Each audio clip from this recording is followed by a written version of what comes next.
All right, last week we started this collection of series that we have decided to call When All Hell Breaks Loose. We're looking at times in our lives that come in and they're discouraging, they're stressful, they weigh us down, and it seems like hell is breaking loose. Last week we talked about those elements and kind of what they mean and how we find hope through those seasons and circumstances, and that there's always something to be drawn out of the chaos. There's always something to be pulled out of the chaos, right? More importantly, last week, we saw 7 people say yes to Jesus, which is pretty stinking exciting. Yeah, right? I feel good about it. It's got me through my week.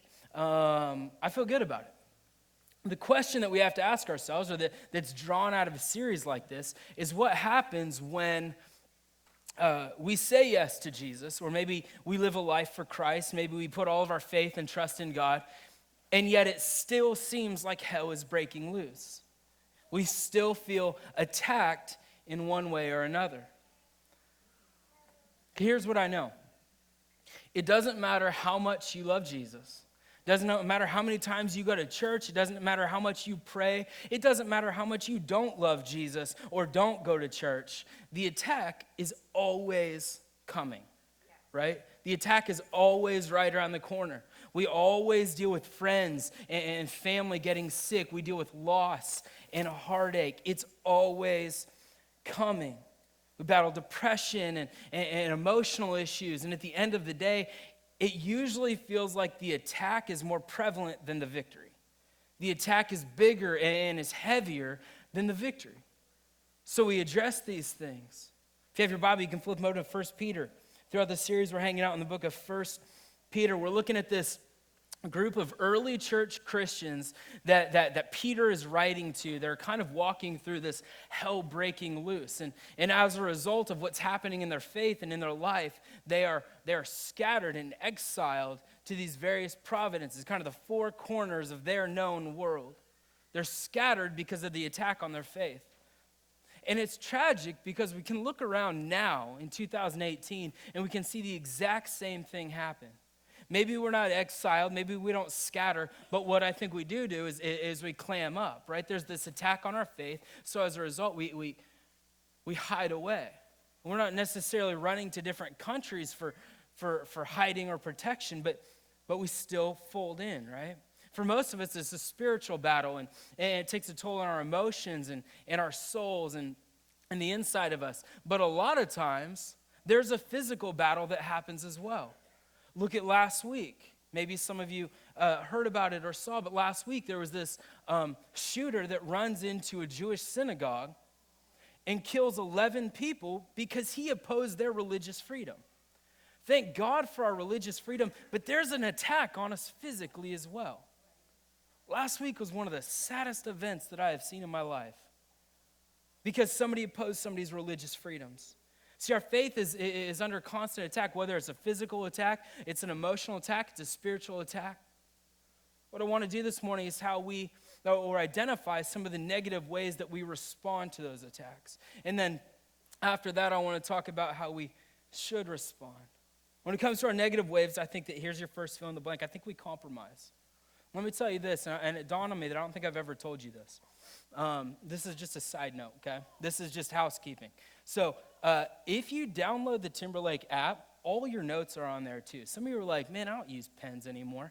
You can type it in and use your notes on your phone. Download the Timberlake app, select Castle Rock, and all our messages are on there and everything else. What were we talking about? Compromising. Compromising. Sometimes we compromise. We water our faith down. We saw it happening to the people that Peter is writing to. They compromise, they give up their faith because they're told to give up their faith. I think that we compromise our faith. And for some of you, that may not resonate. So, of course, I urge you not to think of the people in your life that do compromise in their faith. But sometimes we compromise. We water down our belief system and our faith and who we believe. A lot of times our first response is to compromise, to make excuses why things might be okay. People often feel about their faith, but they don't think about their faith. Did you hear that? You tracking with me? Sometimes what we do is we elevate things so high and make them true when they're not necessarily true. We put things at this level of making it true, and really when we think about it or put scripture behind it, it's not true. Another word for it is justify. Have you ever justified a sin before? Right? You can always justify a sin. You can always find a reason for why it's okay. Doesn't make it true, but we elevate things to make them true. One famous philosopher said this. He said, most people arrive at their beliefs not on the basis of truth, but on what they find attractive. Most people arrive at their beliefs not based on truth, but on what they find attractive. See, the temptation for us is to change the definition of faith based on how we feel, not based on what Christ has taught or what Scripture has told us. We base our beliefs on what we feel are true, when in reality, God said, here's how you figure it out. Here's how you figure it out. The second thing that we do is apostatize. We abandon our faith. Our Christian faith is getting harder and harder to express in our current culture. And I think as a result, we either walk away from our faith or sometimes we just let it slip away. And I know it sounds weird, but sometimes I think that we forget about our faith. I think we just forget about it. We forget that God is there. I missed church today. Hey, I realized I overslept. Everybody showed up early today because time change. I showed up this morning, it was daylight out. It was really, really bizarre. Actually, I went to the grocery store and the lady's like, oh, did you oversleep? Daylight savings time. I panicked because I thought for sure I was an hour late, which didn't even make sense, but I still panicked. I always panic. I mean, seriously, if you want to rattle me, just throw something different into my routine and I will freak out. I'm not joking. I think that we forget about our faith. The committed Christians are staying committed, but I think that the casual Christian is in decline. And I think the casual Christian is in decline because each and every day we put another block in between us and God. And we don't even necessarily do it intentionally. I don't think that people sit down and say, man, how can I distance myself from God? But I think that we grab at these things in life and we insert them. And the more they get inserted, the further we get pushed away from God. And we start to slip away from our faith. And it's not an intentional thing. We just forget about it. Third thing I think we do is privatize it. We stay quiet about our faith. As a youth pastor, I think that the biggest thing that I pushed for years was telling people in your school about Jesus, right? Always you're telling kids, tell people about Jesus. Don't be ashamed. Love Jesus and tell your school about it. And kids, all they ever heard was blah, blah, blah, blah, blah, right? They don't hear you, but you tell them because that's the most important thing. And then it's funny, you get to a certain age and you realize that it's the exact same way with adults. You say, tell them about Jesus, tell them about Jesus. And they don't hear you. Or maybe they don't want to hear you, or they hear you, but there's some unique element to it. I had this wild revelation last Sunday. I go to the grocery store before service, and I'm picking up the donuts for outside, and I had a Timberlake hoodie on. And the lady at the checkout was all, oh, you go to Timberlake Church. And I said, as a matter of fact, I do go to Timberlake Church. And they pay me to go. I didn't say that part. So I'm like, yeah, as a matter of fact, I do go. And she's like, oh, great, I've heard about that church. And I mean, inside, I'm like, yes, right? And she's like, oh, I've heard about that church. And I said, oh, great, yeah. I said, you should come. And I feel like the most difficult person to invite to church is the person that's working on Sunday morning. I mean, she is my biggest obstacle. I'm like, you need to walk out and get in your car right now. So we have this conversation. I invite her to church, and I see her every Sunday, so I'm going to keep working on her until she changes her schedule. That wasn't a joke. I'm literally going to do that. But I get in the car, and I tell Shane, I said, man, this sweatshirt is the greatest conversation starter that I have ever had in my entire life, right? And a lot of times I think that we don't push our beliefs as teenagers in school, as adults in our workplace, in our family. We don't push our beliefs because a lot of times I feel like we think it's going to be awkward, it's going to be weird, we're going to look weird, we're going to look out of place, people don't want to hear it. Here's here is what I have come to realize. And my revelation last Sunday was this. There are people that want to hear it. There are people that want to hear it. We don't do it, and we privatize our faith because we think that people don't want to hear it. We're going to be weird, right? Whoa, that dude's talking about Jesus. Yeah, he is talking about Jesus. And there's people that want to hear about him. We hold something in our hands, and we make assumptions for them that they don't want to know what we're holding. So we close our fists on it. One of the things that I love about our church, and with this lady at the grocery store, this came in this revelation. One thing I love about our church is that our church loves our church. I love that our church loves our church. I love my church, so I want you to love your church, right? I love Jesus, so I want you to love Jesus. If you love Jesus, I want you to want them to love Jesus, right? Here's the last thing. I think that we antagonize. We attack or make fun of those who don't share my faith. And at first glance, man, we don't do that, right? How often do we do that? But we do that. Not all the time, but I think we do it. We live in a culture now where antagonizing other people is okay. It is the weirdest thing in the world. It's so weird that our society now is okay with antagonizing other people. It's so bizarre to me. We set up this incredible invention, and we have the world at our fingertips, right? And most of it is used for bad, which is weird, right? Set aside the fact that 35% of the internet is used for pornography. Set aside the fact that pornography gets more play on the internet than Netflix, Amazon, and Twitter all combined. Did you know this? Did you know that 1 in 3 kids have received some sort of cyber threat? Some antagonizing threat on their life. 1 in 3. Okay, that's a lot.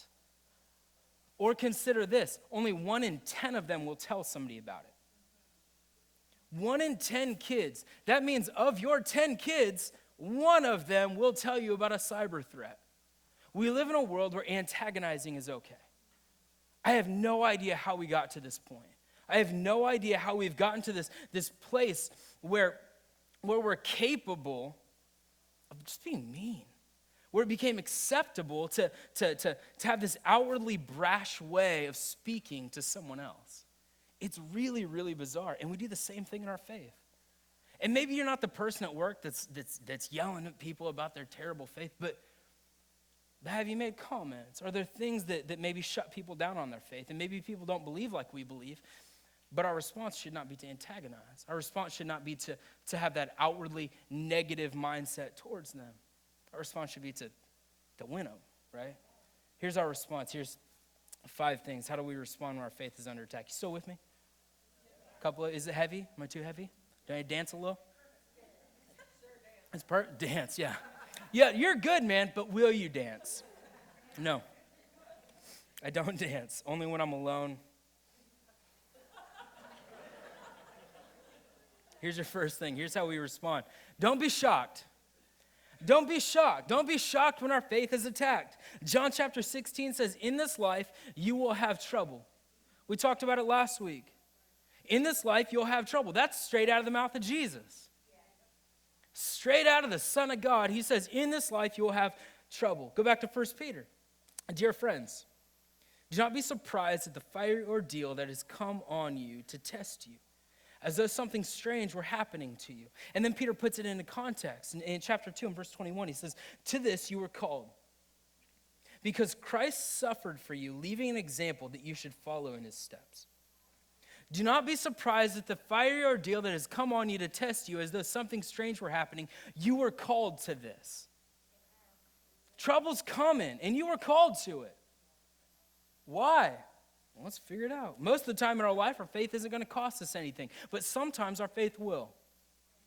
Most of the time, our faith doesn't cost us anything. I cannot think of the last time where I felt this heavy burden of faith, but sometimes it does. And even though Scripture promises that trouble is coming, an attack is coming, it always leaves room for more of this hopeful promise. Peter drops these realities all through this book. These realities that that serve to motivate and inspire us. In chapters 1 and 2, he says, you're chosen. In chapters 1, he says, you have a destiny. In chapter 2, he says, you've got resource. In chapter 2, he says, you've got purpose. There are these realities that Peter drops along the way that motivate and inspire us. All of it is to put us in a position of strength and security, and it leads us to our second response. We live an authentic, positive example. We live in an authentic, that's how we respond. How do we respond when our faith is attacked? We live an authentic, positive example. How many of you would say that you always live a positive example? We're terrible at it, right? We're really, really bad at it. But Peter gives us a reason to be authentically positive in life. He says you have purpose, you have destiny. You've been chosen to be like Christ. So in an effort to be like Christ, we have to figure out how to be authentically positive in life. The hard part is that somebody's sitting in this room today being like, yeah, I am authentic. I'm about as real as it gets. And if they don't like it, that's on them, right? And sometimes we go into life and we say, I just tell it like it is. I'm real, man. And we do that. I don't do it. I'm the one that's always authentically positive. But this guy, we're terrible at it. And sometimes we think that we're being real, but we lack being really effective. That mindset is not an effective mindset.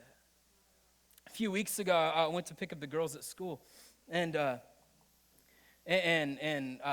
school that they go to has this real tiny little parking lot, and then they have this big giant car line that goes through it. So they make it very difficult to pick up your kids. Sometimes I'm like, keep them. So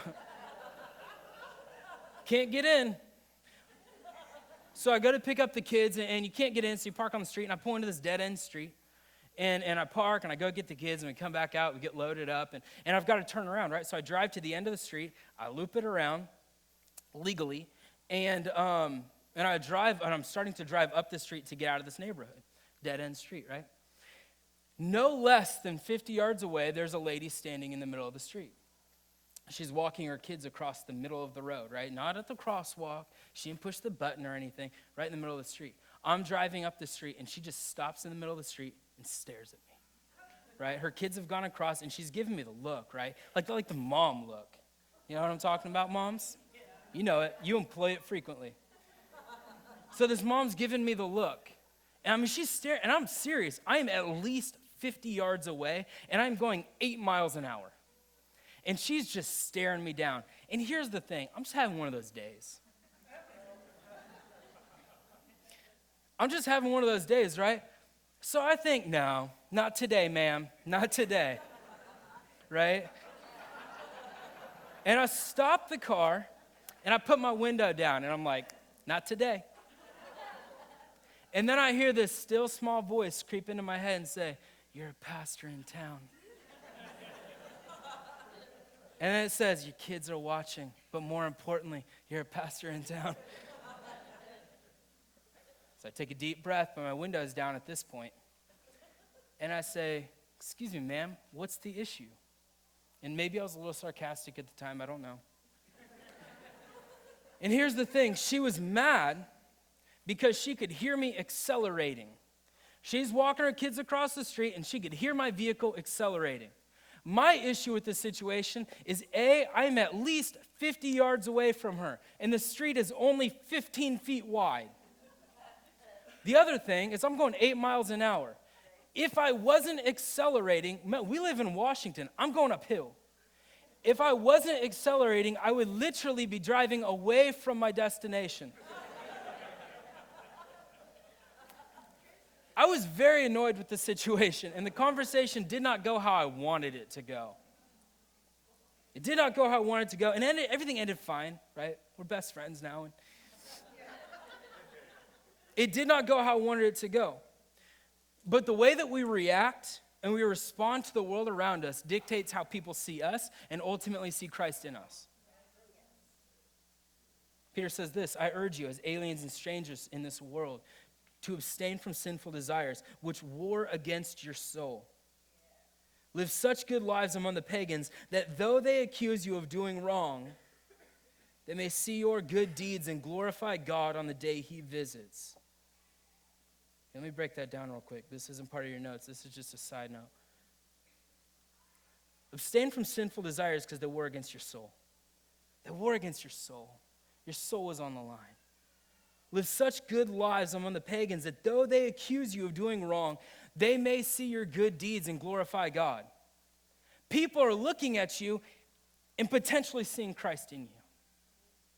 Do they see Christ in you? He goes on and he says, for it is God's will that by doing good, you should silence the ignorant talk of foolish men. Here's the thing. You can roll down your window and scream your face off. Peter says that it's God's will that doing good will shut them down. Our reaction to the world is pivotal for the movement of God in our life. Our reaction to the world is pivotal in the movement of Christ in our world. Because of the way that we frequently react to things, we're plagued with this negative stigma that we as believers are charged to turn around. Why not be figureheads for change in the way that the world sees Christianity? I want people to look at me and say, man, maybe Christians are different than I had pegged them with. Does that make sense? You with me? Here's how we do it. Can we all agree that maybe we differ politically on some things, right? So maybe we change the way we engage in political conversation. I got a text message yesterday. I'm up at the church, and I'm studying a little bit for this morning, and I get a text message from Sam. You don't know Sam. I don't know Sam. Sam sent me 5 text messages to ensure that he can count on my vote come Tuesday for so-and-so. And I'm thinking, Sam, how you get my number, right? I'm very annoyed by the whole thing. And so I write Sam back. I took a minute, because me and Sam differed politically. I went and I read Sam's stuff, and we differed politically. If you know Sam, don't tell him I said anything about this. So I read some of the stuff, and I wrote back, and I said, actually, Sam, you cannot. You cannot count on my vote, because we differ politically, right? Sam writes me back and says, okay, I'll take you off the list. And then I say, actually, Sam, how did I make it on the list? Sam did not write me back. I'm going to text him today. I told Shayna that the script has flipped, right? Has anybody else's phones just been blowing up for weeks? Yeah? I've got Sam's phone number if you want it. I'm going to call him every day.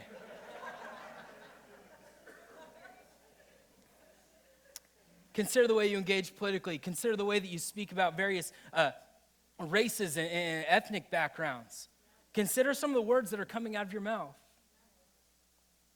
Consider how you respond to positive things. What's your involvement in the community? What's your involvement with the down and the out, the homeless and the helpless?